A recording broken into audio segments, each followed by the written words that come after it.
All right, folks, we are back. As you can see, got a new little studio here. This is our office room. It is good to be back after a little bit of a hiatus there, but we're all good. So let's get on into it. Got my coffee from my new pretty dope coffee machine. Even got some turmeric creamer in here, a la Joe Rogan. Whenever he mentions things on his podcast, I feel like I gotta try them. It just sounds interesting. So here we go. Today, just wanted to recap from Raw Nationals, which is now, 2, maybe 3 weeks ago. I think it's 3 weeks ago. That's how long I haven't done one of these. But went to Chicago or Lombard, Illinois 3 weeks ago for Raw Nationals. I competed Friday morning. We left Thursday, got there Thursday night, get the old equipment check and whatnot, and get ready for the competition. I competed at 8 a.m. Friday morning, which was by far the earliest I've ever competed at a powerlifting or weightlifting meet, so that was new. But I was actually I was excited about competing that early because I knew,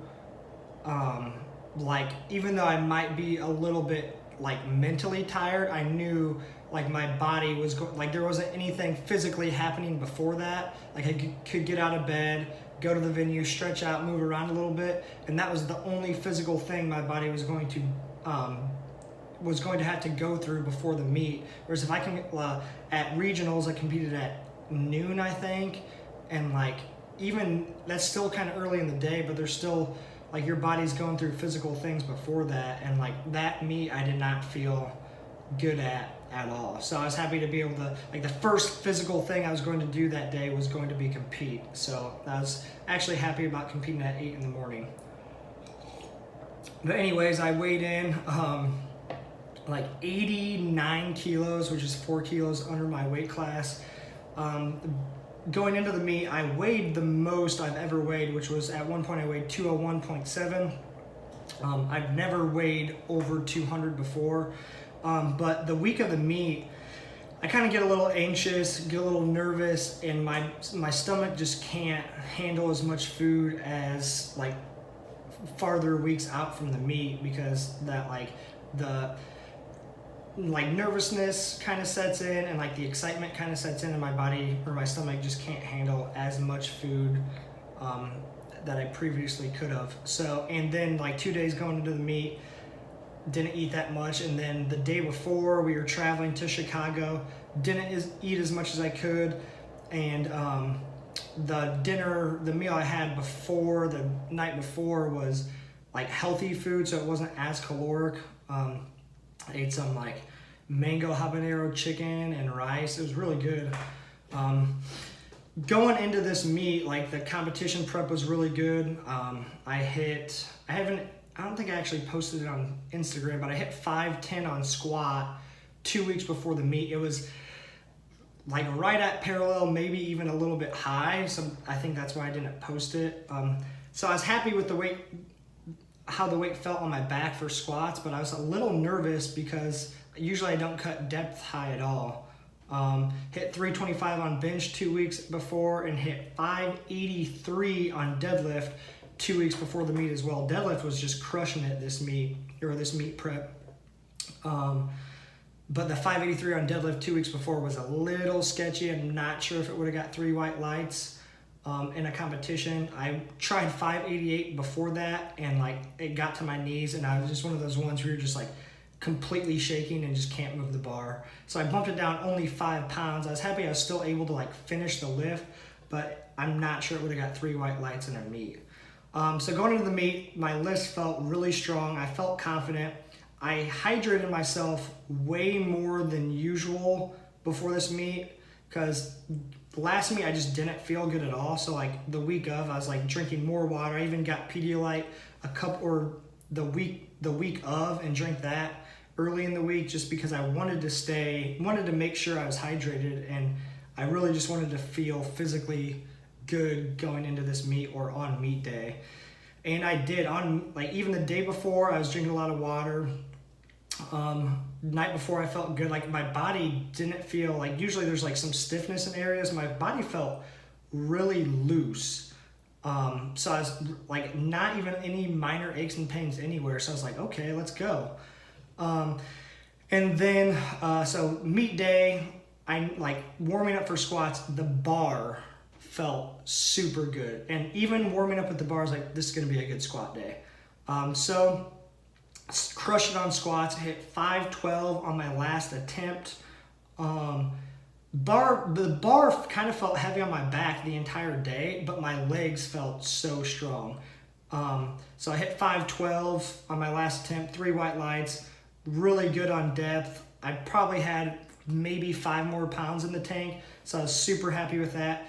Bench press didn't, so squats felt way better than last meet. Warming up for bench press didn't feel as good as last meet, but I also remember last meet, it didn't feel great in the back. Then I went out on the platform and just like crushed it. And then bench press, my first bench press attempt, I go out there and I turn around to get set up for bench, and there's this giant big screen up above, and you can see yourself in real time lift. And that just like mentally screwed with me on my first attempt. I was like, that is so weird. So when I was, when I was bringing the bar down, I wasn't doing what I usually do, which is look at the bar and look at my chest. I was looking up on the screen to see where the bar was on the screen. And there was a little bit of a delay from that screen and like actual real time, and that just threw me off completely. I still hit my first attempt, but it wasn't as smooth as I wanted. But on my last attempt for 325, I knew bench wasn't feeling great. It was kind of feeling a little weak.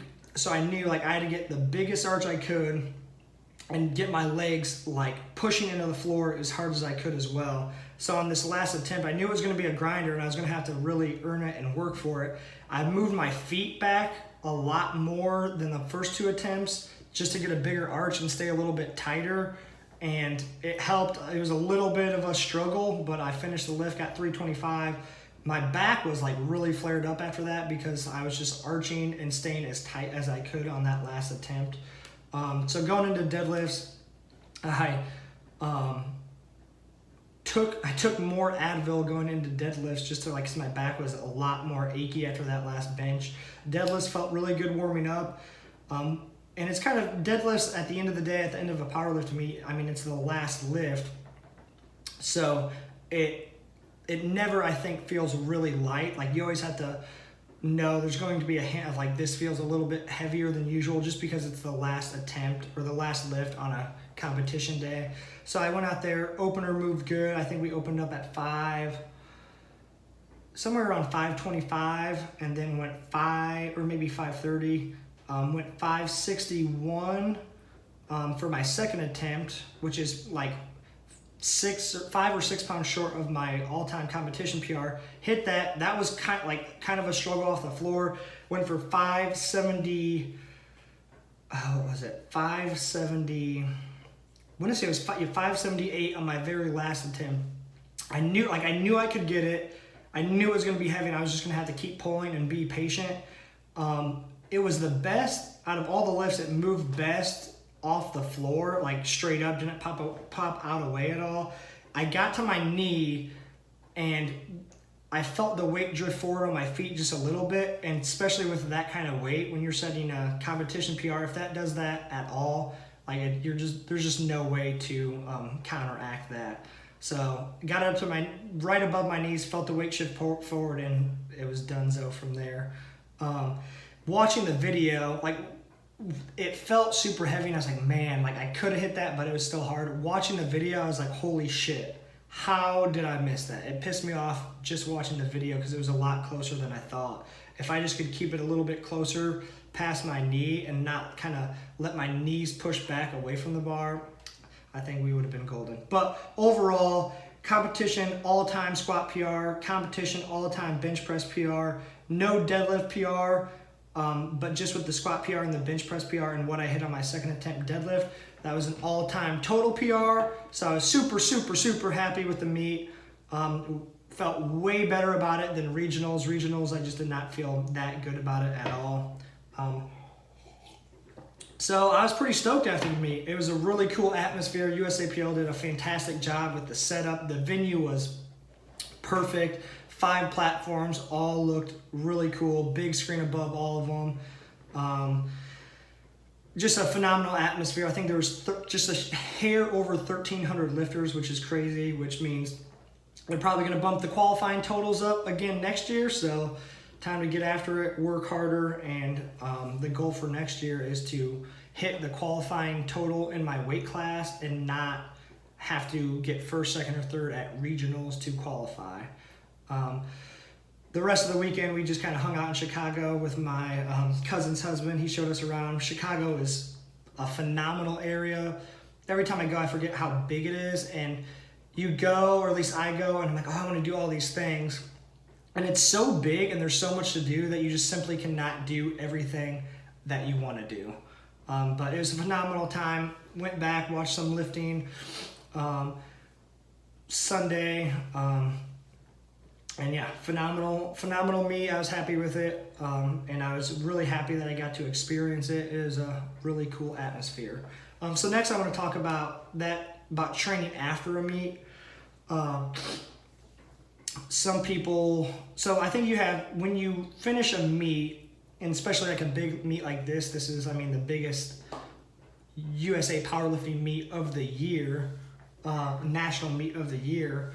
I think you kind of have 2 reactions after a meet like this. You either no matter how you do, you're super excited about it, either about your performance and want to just get right back into it, or not excited about your performance, but you're like, man, I got to put the work in. And so I think there's one reaction where you just want to start working immediately. Like you're super pumped. It was a cool meet, great atmosphere. You kind of get more excited about the sport and where you want to go in that sport or in the sport. So you just want to start training immediately. I think that's one reaction. Another reaction is like, man, I'm pooped. This is kind of taking a toll on me. I want to kind of take a step back and relax a little bit.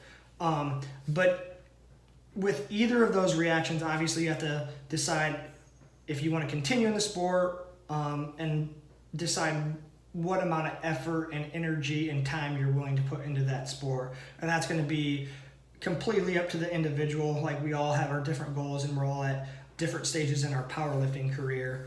But I think training after a meet is important to not do things that are going to get you burnt out. I know a lot of people are super excited after a meet like this and just want to crush it. Like I went in the next Monday and started getting after it again. But I think it is important to start training in a way where you're not in 2 or 3 months from now going back, man, we're right back where we were pre-competition, or right back where we were competition prep, where you're just like drained, body hurts. So I think training after a meet, you have to do things that it's the quote unquote off season now. So I think it's the time to implement a little bit more novelty and fun stuff into your training program, and even bump back on the amount of days a week you're training. I was training 4 days a week going into nationals. Right now I'm training 3 days a week. At first I was like, man, 3 days? I want to start training 5 days. But taking a step back and thinking about it, I'm like, this is probably best for the long run. Because when we find my next meet, it's going to have to be like, all right, time to start getting into it. So I think taking a step back in your training, or maybe training not quite as frequent each week, could help some burnout later on. And I think adding novelty into your training program, like right now, I'm still benching and squatting, but I'm high bar squatting. I'm not wearing lifters. I'm even something as simple as using Olympic weightlifting, kilo plates, and an Olympic weightlifting bar where you just get a little bit more whip. That adds a little bit more excitement and fun into my training right now. So I'm doing that, lifting with Chuck Taylors, bench pressing with my feet up off the ground, and then doing a lot of just bodybuilding stuff. Just some, and I'm even doing a little bit of Olympic weightlifting here and there. Did some snatches one day and then did some power cleans last week. Even doing some sled work, stuff that is just a little novel, taking a step back where you're not just doing the competition movements like every single day. That has helped. It kind of gets me excited, and it doesn't have the mental factor of like, oh shoot, like what am I hitting on each of these lifts? And it doesn't mess with you in a mental sense where like, man, my bench isn't where it should be, my squat isn't where it should be. So it's fun, at least for me, to add some of that novel stuff in that you just typically wouldn't do if you're prepping for a competition. And I think that is important for a lot of people to maybe take a step back after competition and just still train. It's important to still train, but train in a way that in 4 months from now, you're not going to be like burnt out. And some people might be able to get right back into it, doing only the competition lifts right after a meet and not get burnt out. But I think those people are kind of few and far between. So after a meet, switch it up, change some things, add some fun things in. Mostly enjoy yourself the next 2 to 3 weeks, the next month after a meet. Even do some things in your personal life that you might not typically do. I know me and my wife are going to Austin this week. I'm super pumped about that. Like in this past week, it was nice to come home and after coaching in the morning and just taking a nap and chill. So I really enjoyed that. All right, so that's training after a meet. We're going to move on here. Just got one more thing I want to talk about. Not this weekend, the weekend before, me and my wife went to the old Barnes and Nobles, had a little food, had a few beers, and then went to get some books. These are the books I got. We got A Brief History of Everyone Who Ever Lived. This is by Adam Rutherford.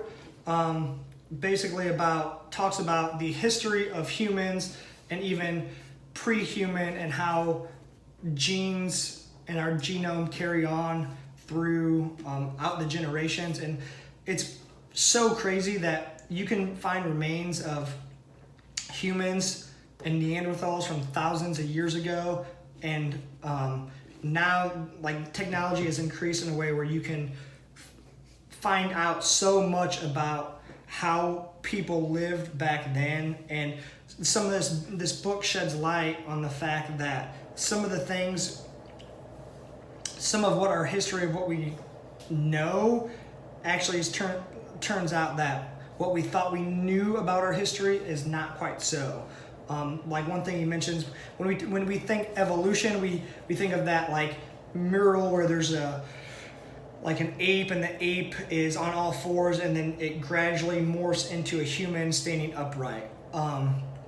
And he mentions how that's not really quite how evolution works, and how our history, or what our history looks like. It's actually a lot more messy than that. Let's see, 94 pages in, pretty good so far. A little bit of it is dry, so it's at times I can be like, holy shit, I gotta take a second and refocus here, because it's a little bit of the material is kind of hard to digest. Another book I got, Life 3.0 by Max Tegmark. This is the second or third book of a series he's written about artificial intelligence. The subtitle here is Being Human in the Age of Artificial Intelligence. I got this because artificial intelligence really fascinates me, and I've heard Max Tegmark speak. He was on Sam Harris's podcast numerous times. I've heard him. Joe Rogan, you need to get him on. But he's a really interesting guy, super, super smart guy. I've enjoyed him on the podcast I've listened to. I've kind of always been wanting to read that, so I decided to pick that puppy up. Last book I got, Origin of Species by your good man Charles Darwin. I got this book because this is essentially the foundation of evolution, and it's almost a book like you have to read if you're into just like evolution and sciencey stuff. you gotta kind of read the guys that set the foundation of the field. So this one isn't going to be, next one I'm going to read this puppy.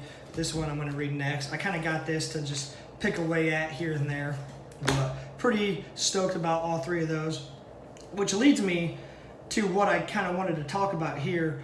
We were at Barnes & Noble, and I went up and down the aisles all around the bookstore like 4 different times. I was specifically looking for the science section, and I could not find the science section in the bookstore. Now, I did have a few beers beforehand, maybe that's why, but I think the real reason is because the science section, and this is the case in multiple bookstores I've been to, not just this specific Barnes & Noble that I went to, the science section is hidden, and there's, at this Barnes & Noble, there were two sections or 2 rows, let's say this, 2 bookshelves of science books. There were like 8 bookshelves of religion books, like 20 of nonfiction. Now, no knock on either of those things, but science is one of the most important things we have, and I'm not one of those people that kind of like, what's a good way to explain this, like dogmatically hold on to science. Science to me is just simply, science is always being revised. Science is just a way of essentially investigating further. I don't think we're ever going to have right answers about everything, but if we ask the right questions and keep investigating further in various avenues of the physical world of reality, we're going to figure out that we're going to figure out the more we don't know. So science is kind of always evolving, and you just have to ask the right questions, and then you're going to come up with answers where you just want to ask more questions. And that's sort of the process of science. But I was flabbergasted, a little bit pissed off that the science section was so small and essentially almost hidden. Like there's this main section of books. The science section was like, oh, we're going to put you over here. Which kind of blows my mind, because if you want to know or figure out more about reality and the physical world in which you exist, science is the only thing that can help you in that sense. I like nonfiction is fun to read. I've read a little nonfiction here and there. Not my biggest cup of tea. And I understand there's reading just for fun, like just to enjoy, but I can't grasp the fact that the science section in a bookstore is so small. Like, we're in 2019 here, and we're like living in a time where you go to Barnes & Noble and the science section is so small. I probably sound a little bit ridiculous complaining about this, but yes, so make America science again. Even though I know we're like where we're at in science right now is way better than any other time before this, but I think we need a bigger science section in our bookstores. So that was just a mini rant there about science. And this just kind of came to me. I think maybe the reason why people don't read as much science is because science sometimes doesn't really make you feel good. If you think about your existence in the universe, your essentially existence is so tiny and really, in the grand scheme of things, means nothing. And I think that's hard for people to hear. And there's kind of 2 avenues you can break out from that understanding. One is, oh, our existence is so small, it doesn't mean anything, so like why care about anything? And the other is like, man, our existence is so tiny, so pretty meaningless, and like, hey, but I still have this conscious experience here, and life is so short, so why not make the most of it? And that's sort of the avenue I go down in thinking when thinking about our place in the universe, which that might be a topic for another time, like consciousness and free will. I've gotten super interested in those two things just listening to a lot of Sam Harris, and some of the free will stuff definitely blows your mind. I'm actually writing an article on free will, my thoughts on free will right now, because it's something that kind of really, really fascinates me. And I think thinking about it in a more accurate way is actually pretty useful. But anyways, we're 26 minutes in. Didn't even want to make this that long, so I will leave it at that. Super pumped to be back. And hopefully I will be getting some guests on here shortly in the future. And we'll just keep rocking and rolling. So thank you for tuning in if you stayed this long. Bye-bye.